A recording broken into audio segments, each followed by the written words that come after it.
Good afternoon, everyone, and good evening to our friends in Europe. My name is Julia Friedlander. I'm the C. Boyd and Gray Senior Fellow and Deputy Director of the Atlantic Council's brand new Geoeconomics program. It is my distinct honor today to welcome two very distinguished guests. We have David McCormick, the CEO of Bridgewater Associates, the chairman of our International Advisory Board, and the former Undersecretary of the U.S. Treasury, in discussion with General Joe Dunford, former chairman of the Joint Chiefs of Staff. Today, we're going to discuss a seminal paper authored by David and his colleagues entitled Economic Might, National Security, and the Future of American Statecraft. Now, economic statecraft is my favorite topic, although I may be biased. But I think this conversation is very timely and indicative of many of the challenges that the United States and its allies are facing when many of our challengers don't challenge us with military might, but in other areas. So this is a very important conversation for us to be having right now. It's also a cornerstone of the Atlantic Council's new Geoeconomics Center, where we're bringing together foreign policy, economics, and finance in recognition that these fields cannot operate in silos anymore. I'd like to thank several of our sponsors today, including Kostas Pantazopoulos and David Aufhauser, two of our board members. And I would also like to welcome you to join us by submitting questions, either over Zoom in the Q&A function or by tweeting at us using the hashtag statecraft. So without further ado, I am going to turn to David and ask him to tell us a little bit about why he wrote this paper and what was his inspiration.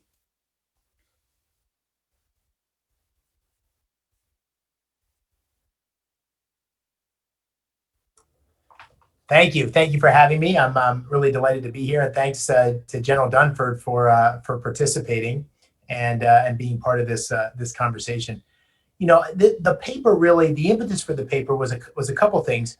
I served in the government almost, I guess, 10 years ago now, maybe 11 years ago, and I remember when I was leaving government thinking about the idea that the different threads of economic policy and national security policy were not fully integrated, and the way the government pursued those policies wasn't fully integrated. I remember making a note to myself, that's something I'd like to explore maybe at some future date. But life took over, and I went and did a number of other things. But then the idea came back to mind when there was really several national conversations going on. One about the role of America in the world, one about the rise of China, and it became apparent that some of those challenges that existed more than a decade ago were much exacerbated because there was this emergent set of technologies that were really changing the game in terms of national and global economics, but also national security. And we had more economic interdependence than ever before, which complicates how one thinks about economic statecraft and economics and national security. And then finally, the role of cyberspace was really pervasive in a way that it hadn't been when I was in the government. And the national security strategy that came out when General Dunford was the chairman really captured the notion that economic security is national security. And that's always been the case, but I thought more now than ever. And so that led me to begin to think about what's changed in the world, and if I could wave a magic wand, what I might do differently to try to help think about how the United States might respond to this set of challenges. Thank you. And I couldn't agree more. Myself, just coming out of the Treasury and out of the National Security Council, where I realized that working with our allies meant economics and economic equities. I was wondering if you might be able to go a little bit into some of the tools that you think will be very decisive, and maybe talk a little bit about how we best deploy them. What are considerations we might have, such as overuse? Well, General Dunford knows a lot about this from his many years at the table when these issues are being discussed. But there's much overlap in terms of how we think about the levers of power from an economic security perspective and a national security perspective. And I sort of made the case around a couple different things. There were sort of three big pieces of the platform that I was advocating, and then a set of organizational changes to make them a reality. And the three pieces were a much more focused economic statecraft strategy. In other words, when you think about the tools of economic statecraft, whether it's trade policy or investment policy or export controls, these need to be integrated in a much more holistic way. They need to be updated and developed. There's been recent congressional legislation that's done some of that, but I would argue still they're very much outdated for the world that we live in today, and they need to be integrated in a way that they aren't today. So that was one piece of the platform. A second piece of the platform was really an innovation policy, which focused much more on developing our own capacity in these emerging technologies. These emerging technologies are unique. They have winner-take-all dynamics. They have enormous geopolitical significance. They have enormous national security significance when you think about artificial intelligence or quantum science. These have profound implications that have really changed the course of history. And the United States needs to be much more of a leader in terms of developing those technologies, and we're at risk of losing our lead. And so that argues, in my mind, for a much more expansive set of government actions. And I say that with caution because introducing the government into investing in some of these policies or some of these technologies side by side with the private sector has all sorts of risk associated with it. But I made the case, or we made the case in the paper, that the government should do that with a set of guiding principles that would allow us to compete and win in these winner-take-all areas. And then the third part was one you referenced earlier, which is the role of allies and our integration with allies on innovation policy, on export controls, on sanction policy needs to be much more holistic. And we need to think about our allies in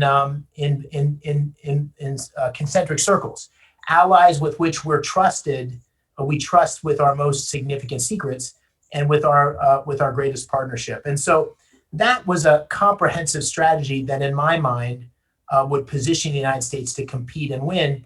And independent of what China or Russia or any other country does, the argument of our paper is that much of what's required is within our own hands, and we need to take a much more proactive set of steps to ensure global leadership going forward. Thank you. General, if I could bring you in and ask you to provide a response to this and shed some light on how you see it, having just had such a very distinguished career in the military. Julia, thanks. David, it's great to join David on this panel and you, and he shared his paper with me some months ago, and when I read it, it really resonated with me. And I think if at the strategic level there has ever been something as simple as a military problem, I certainly never dealt with one in the last 10 years that I was in government service. I dealt with much broader problems where there was a military dimension and I was contributing to a broader solution, but it was never just a military problem. One of the areas that David talks about in his paper is great power competition. And so if you just look at it through the lens of the military instrument, I'll share how I think about it. And I think it really reinforces the point that David's making in his paper. In order for us to be successful in dealing with China and Russia, we really have to do two things. One, we have to do deterrence in a traditional sense against the conventional war and against the nuclear war. And we do that, of course, with political will and demonstrated military capability. And I would argue that today, in the context of great power competition, today, without being complacent, we have conventional deterrence and we have deterrence against the nuclear weapon. I think I got a little bit of blowback here, Julia, on the audio. In any event, if you look at what happens then on a day-to-day basis, what are we dealing with is something that some people characterize as the gray zone. I call it adversarial competition that has a military dimension, but it falls below the level of traditional armed conflict. And how does that manifest itself?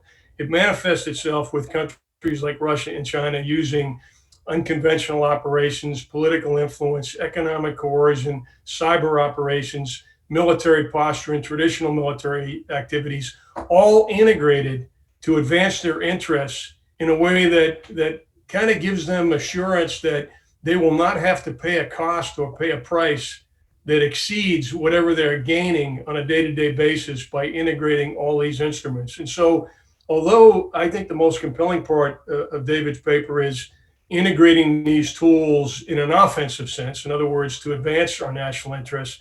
If you think about it, even purely from a defensive perspective, how long can we deal with Russia and China ignoring international laws, norms, and standards and doing things in this gray zone before we're at a competitive disadvantage? And this goes back now, if you think about Russia, no price paid really for Georgia, Crimea, Donbass, election interference, assassination attempts, and so on and so forth. China, South China Sea, ignoring international court for resolving territorial disputes. And what we have found is that the international community, the United States and the international community, really lacks a coherent collective response to this behavior. And where I really find myself aligning with David's paper is that any coherent collective response in the context of great power competition that's not armed conflict or nuclear war really does require full integration of all the instruments of national power. So how would, if you were still in the office, the old office, right? How would you and your colleagues view economic equities? What is the nature of the conversation that the Pentagon has about things that normally hang out in economics, like trade or export controls, sanctions? Well, first of all, from a U.S. perspective, I think we all know, and one of my predecessors in the job is often quoted, Admiral Mullen, when he was asked what's the most important national security issue, and he mentioned the economy and talked about the solvency of the United States being critical. And of course, my peers and I always spoke about, when we thought about the defense budget and we talked about the path of capability development, we knew that it depended on what resources the executive branch and the legislative branch could prioritize and allocate to the Defense Department in the context of competing demands. So we know that our economic strength is inextricably linked to our military strength. But another thing that we spoke about frequently were relationships with allies. And I'll just use the Indo-Pacific. Again, David highlights China in his paper. But I'll use the Indo-Pacific as an example of conversations I had, not just with my U.S. counterparts, but with my counterparts from across the Indo-Pacific. And that was this. We knew that to deal with China's behavior, we needed to come together as allies and actually make sure that China was deterred from the kind of behavior that's inconsistent with our interests. We also knew that the economic leverage that China had over our allies, like Australia, more than 30% of their economy depended on China, like Japan, like Vietnam, and India. They could only do so much without a much tighter framework within which to bring together our economic interests. And so what I have come to believe is that when we think about security and alliances, it's no longer adequate to think about alliances in the context of security. And even the vice president of South Korea, by the way, I'm not being critical, recently said, well, alliances are about security and we have other challenges economically. I don't know how today we can separate the two, as David has outlined, and I don't know how we can set the conditions that are favorable for U.S. national interests across diplomatic influence, economic prosperity, and security unless these are integrated, not only within the United States, but from an alliance perspective as well. And I think when we think about allies, we need to think about them in all the dimensions of diplomacy, economics, security, and intelligence.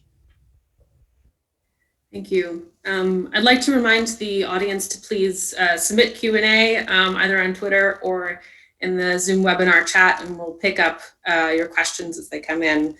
David, if I could turn back to you then and maybe go to the second tenet of your paper, talking about technology and maintaining American primacy in key areas of the economy. How would you suggest that we structure this conversation? We're comfortable, I think, outlining that some equities are national security, I think, and involving the economy and industry, not involving the military. But looking forward, where do we draw the line between a national security equity and a national economic interest? And then sort of wrapping that up, I think as you alluded to earlier, how do we do this without endangering another thing that America has traditionally been so good at, which is innovation and maintaining global and free markets. Yeah, well, I think it's a particularly challenging moment because we are, the country, many countries around the world, but the United States is reeling from the global pandemic, from the economic ramifications of that, from an enormous response, both monetary policy and fiscal policy, and the beginning of a recovery, but an enormous amount of uncertainty going forward. And in that moment, it will be very easy to focus on the things in front of us, getting unemployment numbers down, getting the economy recovered, having the key sectors and the key companies come back to life, probably repatriating some of the key supply chains that have proven to be vulnerable. And that would be a terrible mistake if we only did that, because it's also a moment where we need to look over the horizon and think much more holistically about that great power competition that Chairman Dunford mentions, and what it takes to compete and win in that environment. And there's a number of different pieces of it. It's a key part of this. It truly is holistic in terms of the economic statecraft, the partnerships with allies. Without all the pieces coming together, in my opinion, can't be an effective strategy. But at the center is technology leadership. The point I made earlier, which I think is worth reinforcing, is that this is not the same as the past in terms of the consequences of leadership in these technologies. They truly are winner take all. They have enormous scale advantages, and the difference between national security related technologies versus commercially viable and key economically driven technologies, that was always a challenging distinction. It's non-existent today in the sense of their consequences. And so the argument we make in the paper is, listen, this is what's it take to win in this environment? What's it take to win a great power competition? It takes technology leadership. And so the United States needs to gear itself towards being positioned to win in these key areas. And it's now competing against, in the case of China, enormous resources and a very different model.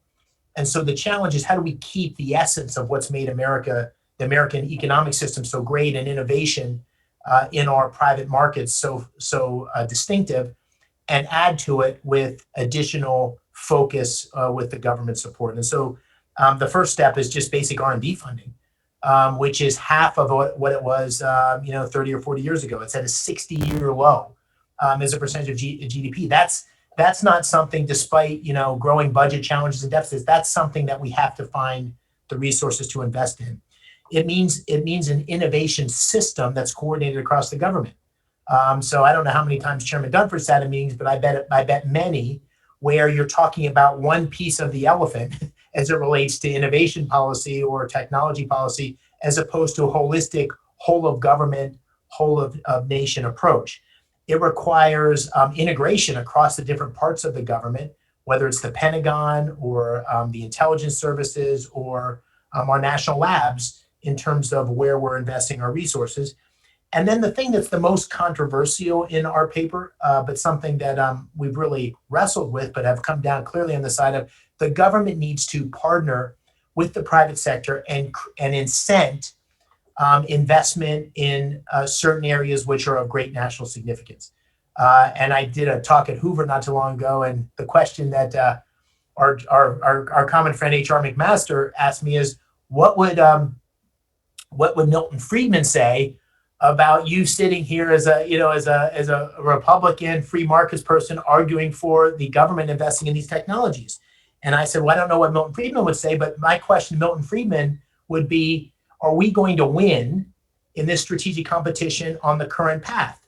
And I think it's clear that there's great risk. And so the challenge is how to bring the government into innovation policy in a way that actually drives private sector-like behavior, high quality investment, avoids the worst of the cronyism and corruption that can go with government involvement in the private sector, and gives us a real shot at scaling and growing in these key areas where we don't have enough focus. just as an example of what I mean by that, and then I'll stop talking. But one of the things the Chinese have done, which is quite interesting, is they've supported funds, venture funds, private equity funds in the area of artificial intelligence, and the way they've done that is with government support that basically creates a cap on the government's return and a first loss on the government's money relative to the private sector's money.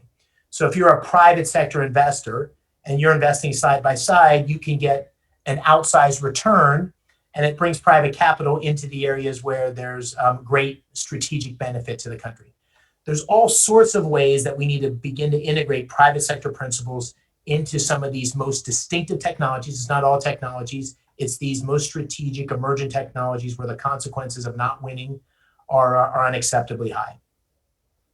No, thank you, and that's a very helpful clarification because I think the first caveat that I myself might say is, well, how do we keep ourselves from creeping protectionism and from declaring a strong industry in the United States to be strategic and asking it to be reviewed by CFIUS, for example.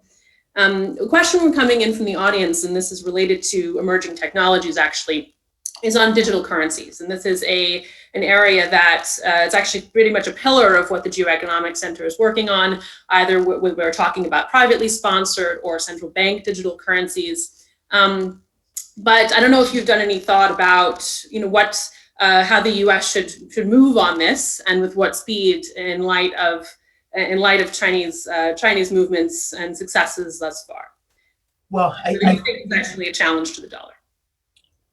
Just a brief comment. I wouldn't present myself as an expert on this by any stretch, but I think one of the points we make in the paper is that our sanctions regime over the last decade has proven itself to be very effective, increasingly refined and focused, increasingly targeted in an ability to focus on specific industries, specific individuals, and that's had great efficacy. If overused, and perhaps in some cases those sanctions have been overused, it loses its efficacy. And when you think about cyber currencies and the whole emergent of that sector, that poses all sorts of challenges to our sanctions regime and an ability to circumvent our sanctions regime, and really the possibility of undermining a key tool of American economic statecraft.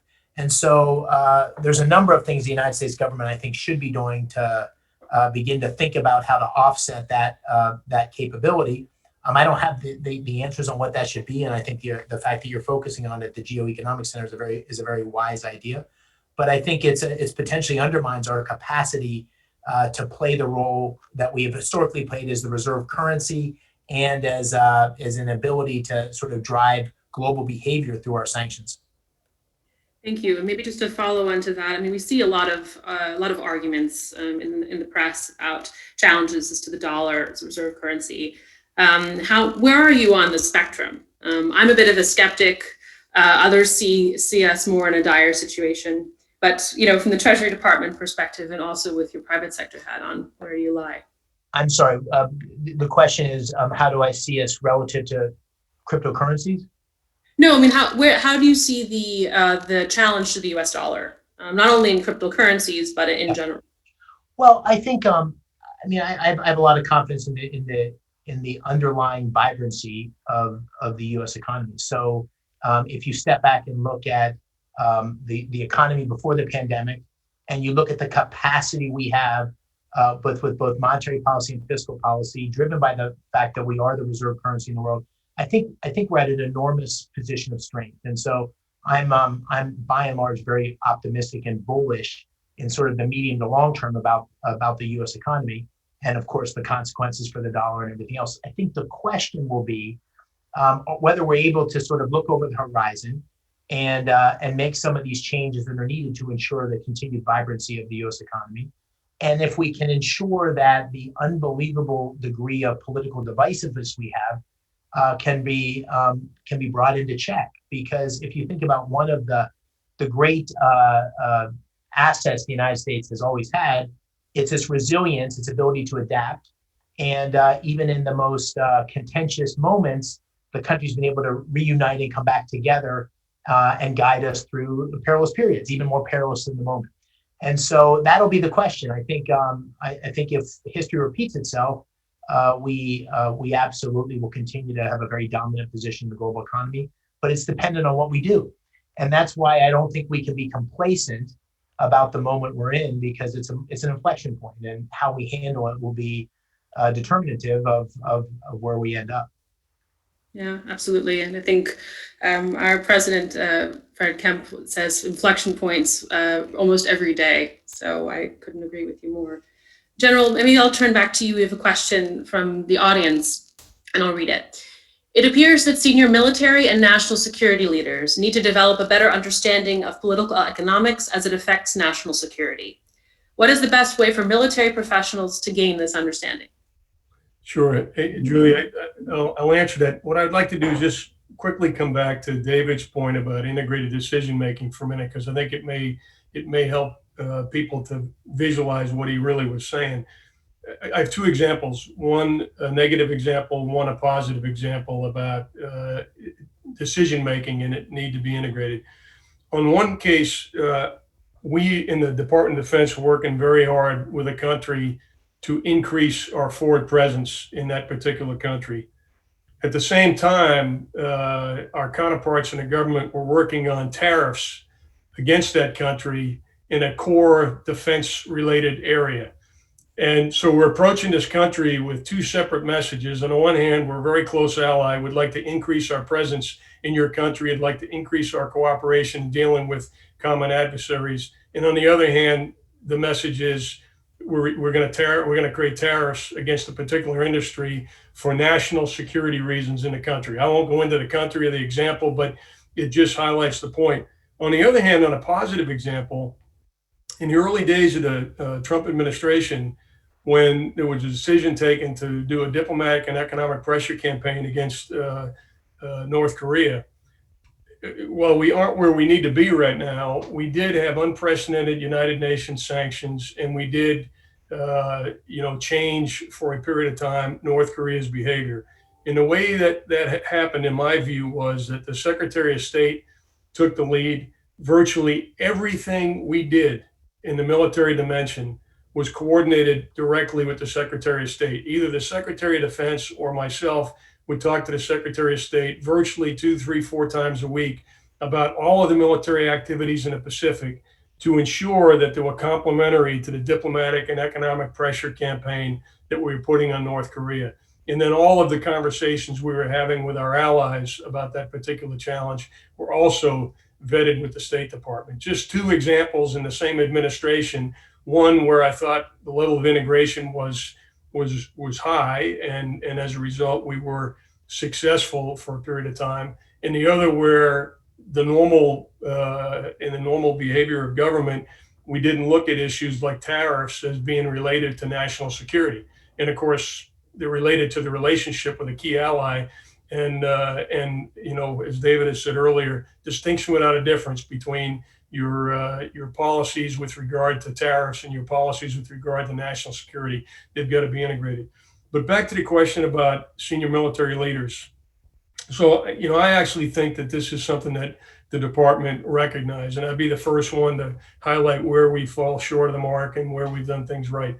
Number one, we years ago started sending out internships at mid-grade officers, majors, lieutenant colonels, and I think in David's paper he touches a bit on this, but we now send a small number, could be more, of mid-grade officers out to the private sector for 1 year as an intern so they can learn about the private sector. I think that's helpful. Our curriculum at the National Defense University and our war colleges now absolutely highlights what we call DIME, diplomatic, informational, military, economic instruments of power, how they're all brought together to have an effective strategy. And so we do that. And then even today, we send a number of officers out every year to civilian institutions for advanced degrees, some in economics, and some will go through the program. That's, for example, when I spend some time around now at Harvard, David mentioned H.R. McMaster, who does something similar at Stanford. We have about 20 national security fellows this year and 20 other intelligence fellows that are up at Harvard University, taking advantage of a multidisciplinary curriculum to expand their appreciation for some of the issues that we're talking about here today. And I think that, to me, is the key. It's both experiential, so that's the internship program, and it's educational, which is making sure that as we progress through a series of professional military education, it's much broader than it has been in the past, and it's not focused on just traditional national security issues, but it's a much broader appreciation. Again, I think we're moving in the right cardinal direction, but not complacent with where we need to be. I agree with that, and from my own personal experience, I certainly, as an economist, benefited from classes that were sponsored by the NDU. David, if I could turn back to you maybe a little bit to talk about what the general was talking about as organizational design, and I know that this is a very fundamental part, last part of your paper. We've all been part of the interagency decision processes. I'd be curious if you could give us some of your thoughts about how we might reorganize. Not always musical chairs. Some changes are crucial to be able to come to a cohesive policy. Yeah.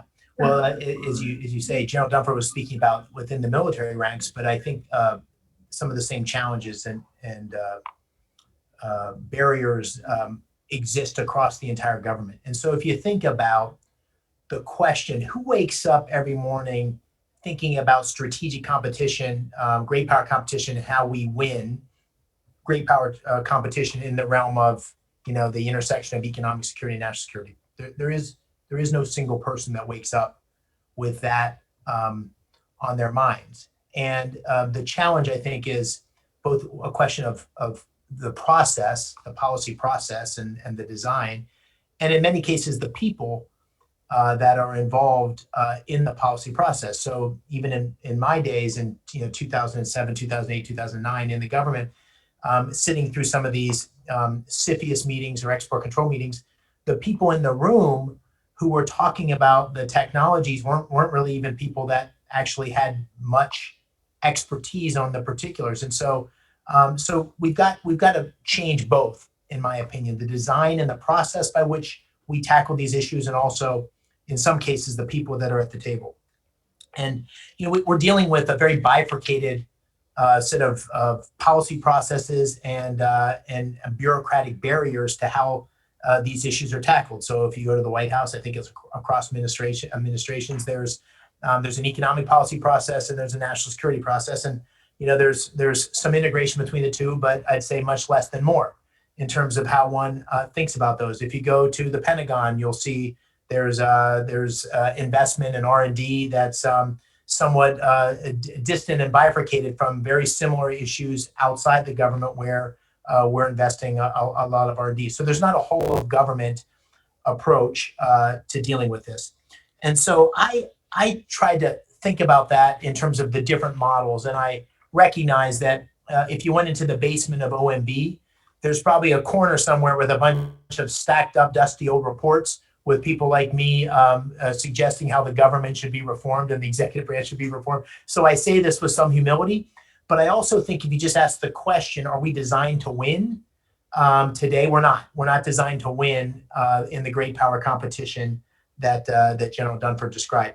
And so I laid out a couple different policy models. One is a much more integrated National Security Council that really has great power competition and all the dimensions of that: innovation policy, technology, economic policy at its core, and recognizes what every national security strategy has alluded to for quite some time, which national security and economic security are very much integrated. That's not the way the government's designed today.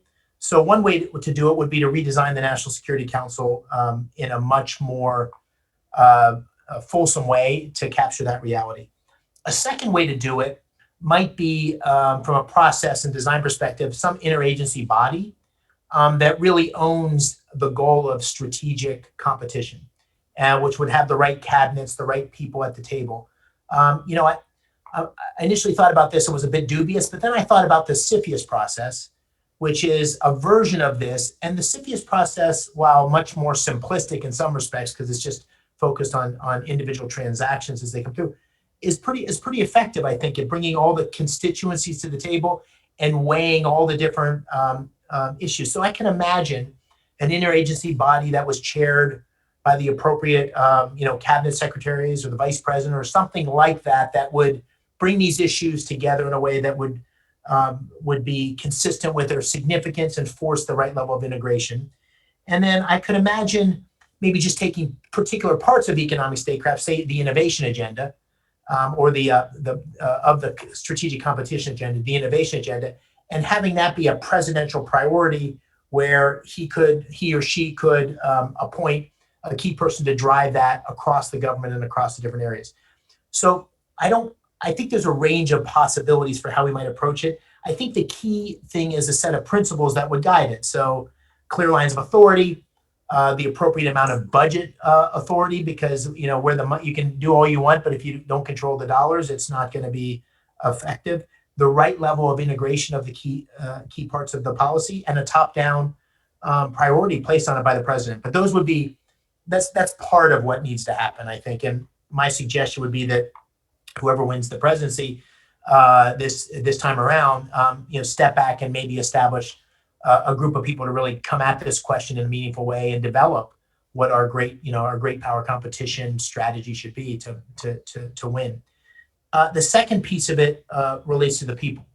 And so this is more along the lines of what General Dunford said, which is creating the right cross-pollination within the government, between the civilian part of the government and the military side of the government, in terms of getting the right people, encouraging the right kinds of experiences outside of government, industry experiences, and then bringing key people from the outside world, from academia or from the private sector, into the government in a much more significant and holistic way. And that comes with pros and cons. But imagine the White House fellowship idea, but expand that, potentially lengthen it for a year or by a year for several years. And then imagine getting 15, 20, 50, 100 great technologists, great business leaders from across the private sector integrated to do their patriotic duty by helping the government think about its approach to strategic competition. And so that, combined with a number of other things we need to do on talent across the country more broadly, both in terms of immigration policy and our own STEM policies, are all part of what I think is required to be on our front foot in terms of great power competition, not our back foot. And so again, it's a call for action more than anything else. Yeah, thank you. Maybe I could ask you to drill in a little bit. What do you foresee the active role of the private sector being in the new interagency coordinated process? Do you want to bring them in? Yeah, I think there's a question in your chat room regarding defense in this regard. But first of all, right now in different parts of the government, defense particularly, and the private sector, there's a really challenged relationship. We have a very challenged relationship with the technology sector, and if you think about national leadership in these emergent technologies, it's going to require a true partnership between our policymaking process as well as the private sector expertise that comes with it. And so that has to be handled with a lot of care, but drawing together these partnerships, which will allow the government and the private sector to work in key areas and address some of the private sector concerns about how the technology is used, and do that in an open and transparent way, is going to be necessary. And it can't be, in my humble opinion, the ecosystem that exists today around DoD and the traditional contractors and so forth. That's an important part of our national innovation. But we also have to find ways to cultivate, support, and ultimately integrate the next generation of entrepreneurs who are going to be kind of pushing the envelope on disruptive technologies. By the way, these are disruptive technologies not just to our enemies or adversaries, they're also disruptive to our existing technology ecosystem in our country, right? So there's all sorts of embedded incentives not to encourage that within particularly the ecosystem around the Pentagon. And so getting that balance where we're creating an ecosystem that's both our traditional defense contractors as well as really disruptors that are going to have an opportunity to support our needs, not only in national defense, but more broadly. I think that's a key part of getting the balance right. Yeah, and I think that that gets at the question that General Wesley Clark is asking in the chat, right? How do we incorporate smaller firms, right? What is the role of venture capital? What are the role of financial institutions, right? In bringing the finance and the resources to bear. So, a lot of very interesting questions. General, if I could turn back to you and maybe turn a little bit domestic here. How much do you think that we're really having a domestic debate about the structure of the U.S. domestic economy, about the welfare of American citizens? I think you made some allusions to that before, but I'm not being political here, but we are going into an election. How do we account for those domestic pressures in designing a new American statecraft? Sure. And Joe, if you don't mind, I just want to come back to the organizational design question, then I'll come back to the domestic debate. And I agree with Dave that an integrated NSC would be optimal, but we don't have to wait for perfect before moving out. And he talked about process, and I actually think that there's an element of process leading to integration. And I think there's again a good example. If you look at terrorism and how our country has kind of come together to deal with terrorism, again, not complacent, we have it perfect. But when we think about terrorism strategically, we think about the flow of foreign fighters, we think about the flow of money, and we think about the flow of ideas. And that has required the State Department, the Defense Department, the Justice Department, the Treasury Department, Department of Homeland Security to come together.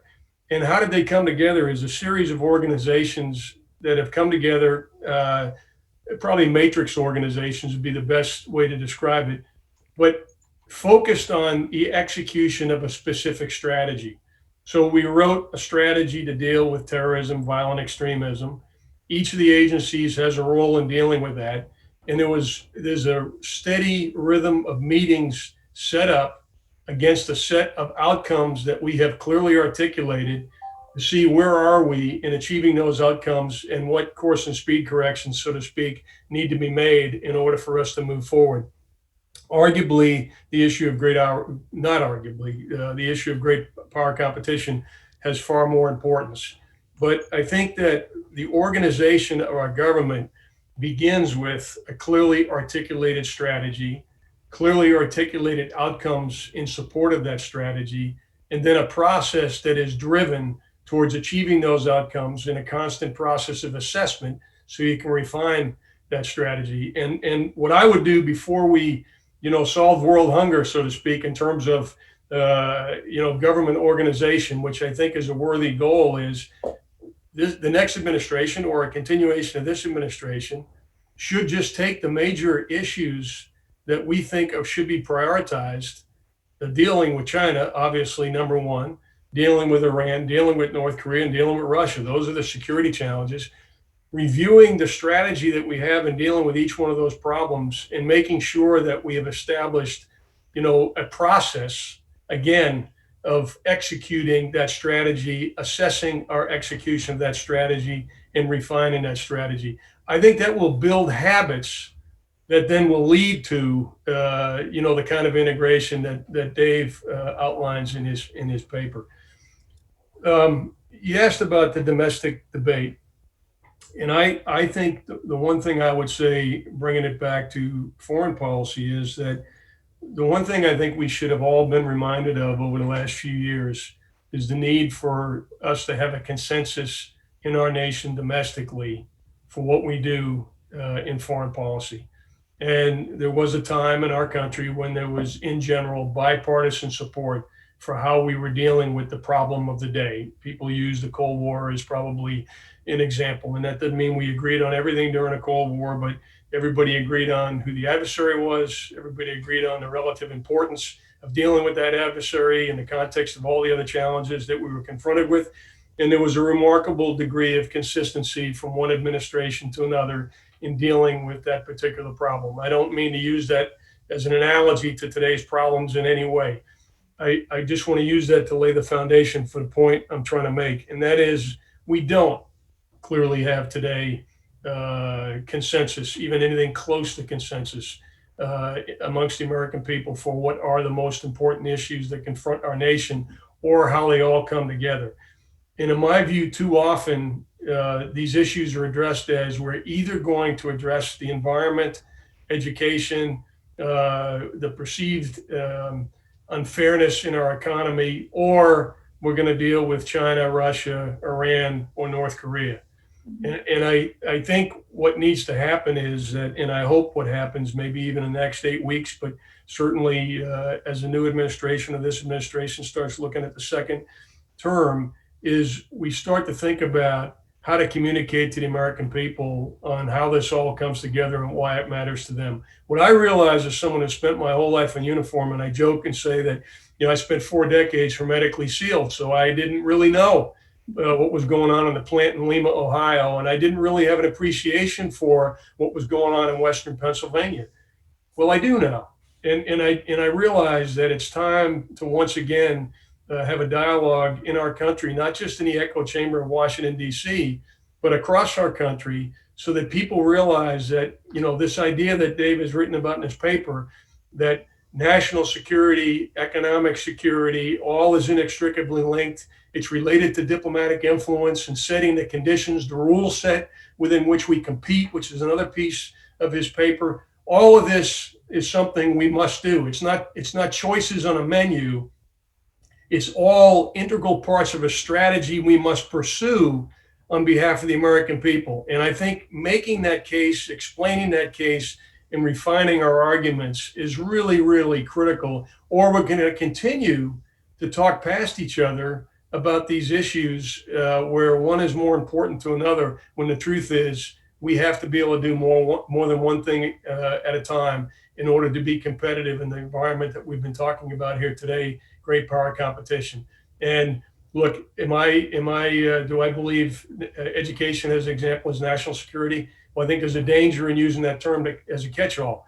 Do I believe education is important? It's the pool from which we recruit and retain our people. It's the pool from which we recruit and retain the technology experts that Dave has spoken about.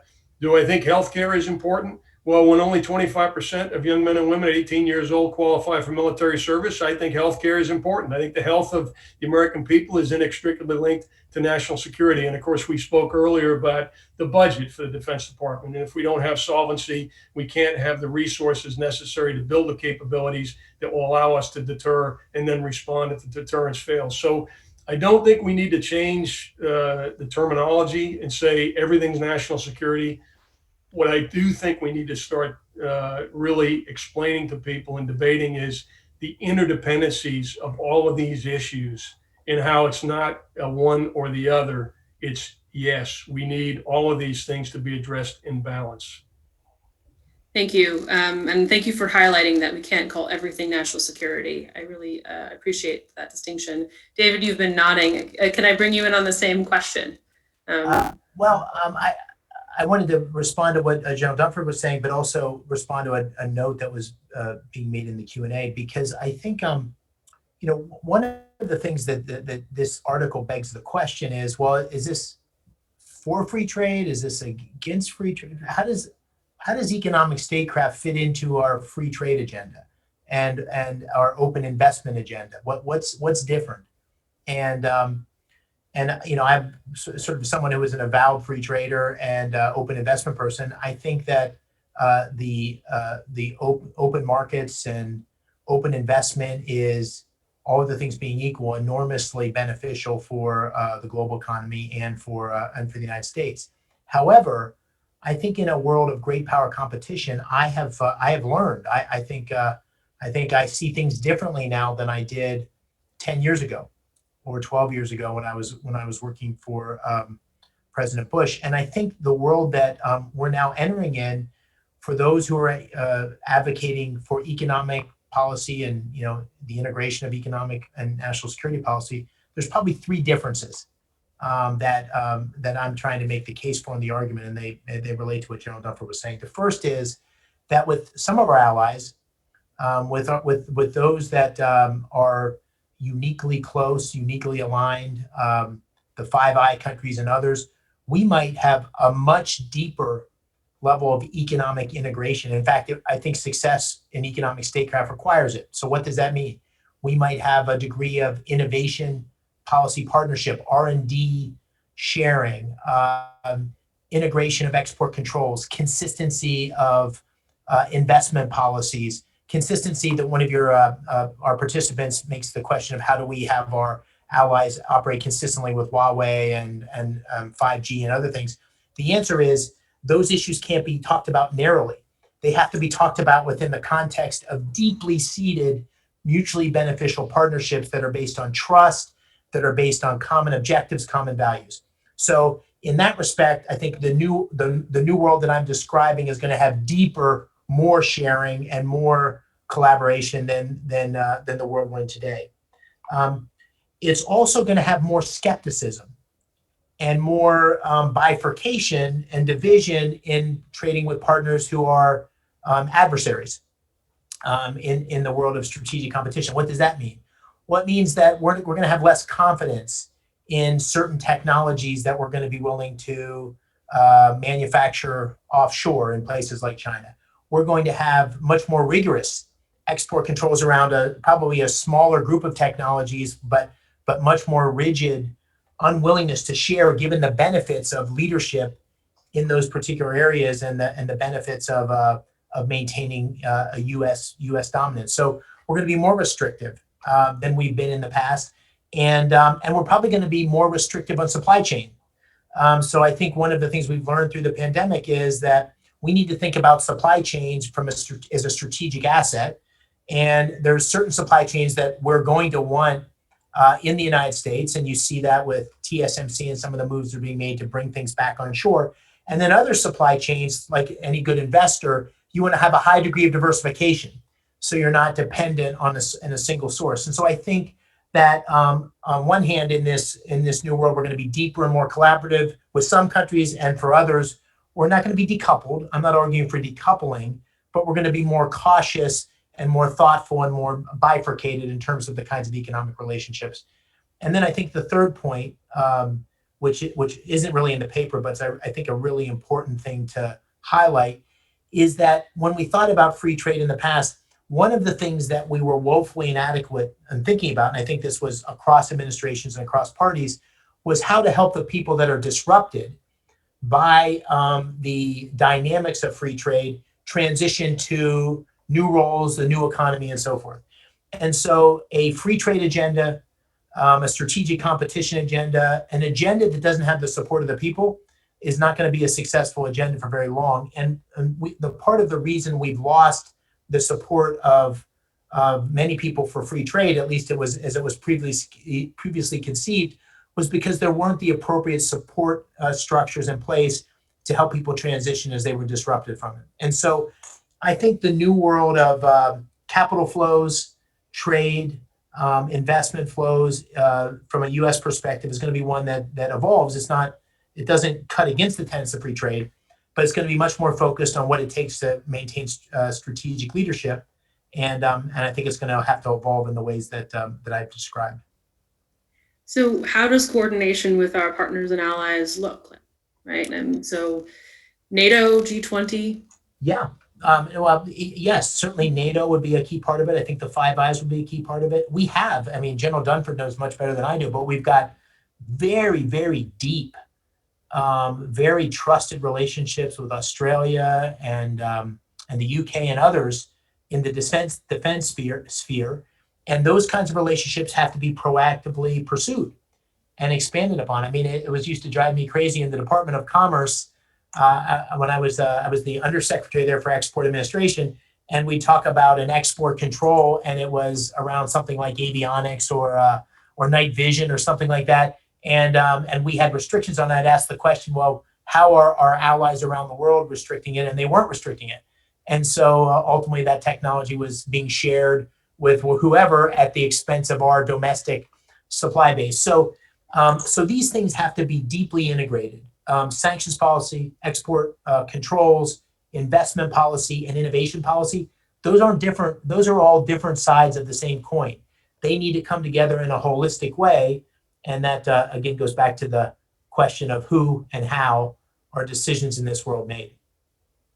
You'll see me nodding vociferously. You've given us so much food for thought here at Geoeconomics, and hopefully for our audience as well. We have 2 more minutes, and I'm going to ask a very typical Atlantic Council question, and I'll turn to you first, General.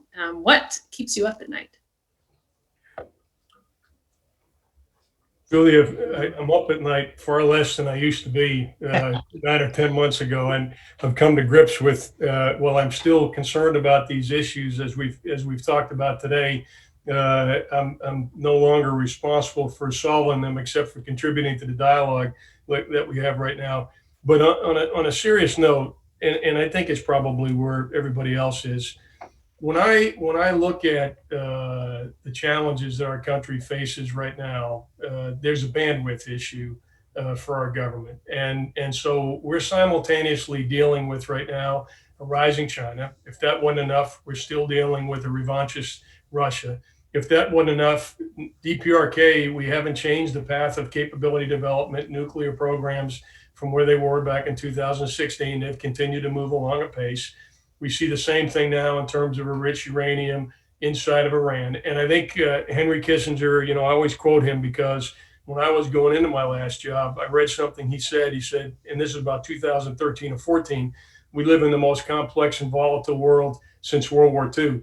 Well, think about if that was true in 2014 through the lens of one of our foremost strategists, what is it in 2020? I can share with you, it's not any better. And I believe that once we get through this period of transition in our country, once we get beyond the pandemic, which has distracted us a bit from dealing with some of these other issues, and I don't mean that pejoratively, it's just a fact. It's just a fact that the pandemic and the economic challenges associated with the pandemic have impacted our ability to deal with some of these other issues. But organizing our country and integrating our country in a way that Dave has outlined, it's, again, I don't view this any longer as a choice. It's an imperative for us to be able to deal simultaneously with all of these challenges and emerge on the backside with an environment that's consistent with our national interests. And I think it's hard to identify any one of those issues. More broadly, I would say dealing with all those issues simultaneously is what keeps me up at night, and in supporting in whatever way I can our organization to address those is something that's really important to me. David? Well, first, I just want to say thanks to General Dunford. I feel like I'm really honored to be on a panel with him. I felt like I'm kind of the warm-up band for the Rolling Stones, so I'm so glad to have a chance to have this conversation with him. And my big fear, I have enormous confidence in our country and our resilience and our ability to adapt. So I'm one, put me in the optimist column for our future. But I think our enemy is incrementalism. I think that just as General Dunford was saying in the post-World War II period, just think of the dramatic changes and decisions that our leadership made to ensure our country would be on the right path for post-World War II, in World War II and post-World War II, to lead, to have the greatest, 70 years of prosperity and leadership in the global history. And I think we're at such a moment where incrementalism will kill us. And I think the world's changing dramatically, and we're going to need bold, thoughtful, decisive, balanced, unified, apolitical leadership to carry us through. And so I think we'll find that leadership, but I think it's not going to be found through incremental, modest steps. It's going to take a real embracing of our challenges and a confronting them with meaningful steps. Thank you. And thank you both ever so much for joining us today. It was my honor to be able to moderate this. I hope we can follow up. I encourage everyone to engage with the new Geoeconomics Center, where bright-eyed and bushy-tailed and ready to go. So I'll let you all enjoy your afternoons and evenings. Thanks again, and goodbye. Great. Thank you. Thank you for great moderation. Thank you, Julia. Thank you, Fred. Bye, That was just great. Thanks so much.